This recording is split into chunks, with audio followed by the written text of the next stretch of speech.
My entitled sister had an outburst at my daughter's party, and my son became the unexpected hero. My sister grabbed the birthday cake meant for my daughter and announced she was taking it home because her kids deserved it more. My 12-year-old son stood up from his chair and said 6 words that silenced the entire room. My sister Georgina has always believed the world owes her everything. She married into money, quit her job immediately, and spent the next decade reminding everyone how superior her life was. Her children attended private schools. Her vacations required passports. Her Christmas gifts came with receipts so you'd know exactly how much she spent. My life looked different. I worked as a hospital administrator. My husband Keith taught middle school. We lived in a modest house in a modest neighborhood with our 2 kids and a used minivan. Georgina never missed a chance to comment on the differences. At family gatherings, she'd ask loudly if we were still driving that old van. She'd mention how her children were learning Mandarin while mine were probably just playing video games. She told my daughter Poppy once that her dress was cute for something off the clearance rack. I tolerated it for years because my parents begged me to keep the peace. Georgina was difficult, but she was family. Family meant endurance. Poppy's 10th birthday party was supposed to be simple. 12 kids from her class, pizza, cake, games in the backyard. My parents came. My brother drove in from 2 hours away. Georgina showed up uninvited with her 2 children and an attitude. She complained about the pizza brand within 5 minutes. She criticized the decorations as childish. She told Poppy that her own daughter's birthday party had a professional entertainer and pony rides. Poppy's smile dimmed with every comment. I watched my daughter shrink on her own birthday. The cake was the breaking point. I spent 3 days making it myself. 3 tiers, covered in buttercream flowers, Poppy's favorite colors. It wasn't professional, but it was made with love. Poppy's face had lit up when she first saw it. When I brought it out for the candles, Georgina intercepted me. This is gorgeous.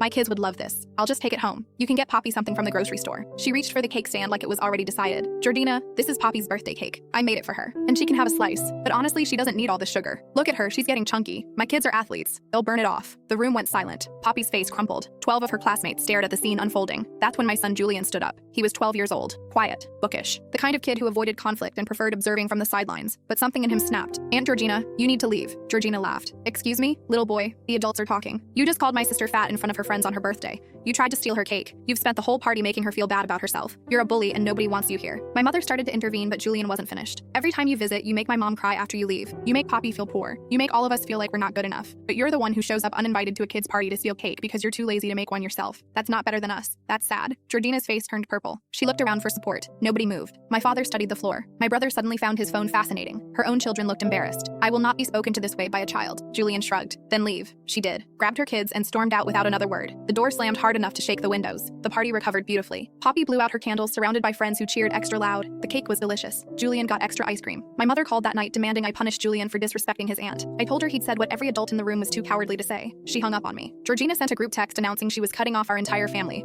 until she received a formal apology from Julian. I showed him the message. He asked if he could frame it. 6 months later, our family gatherings are smaller and infinitely more peaceful. My parents eventually chose Georgina because keeping the peace was more important than acknowledging the truth. My brother still visits. He told me privately that Julian said what he'd wanted to say for 15 years. Poppy started middle school last month. She told her new friends about the birthday when her brother defended her honor. Julian just smiled when she told the story. Some heroes don't wear capes. Some are just quiet 12-year-olds who finally had enough.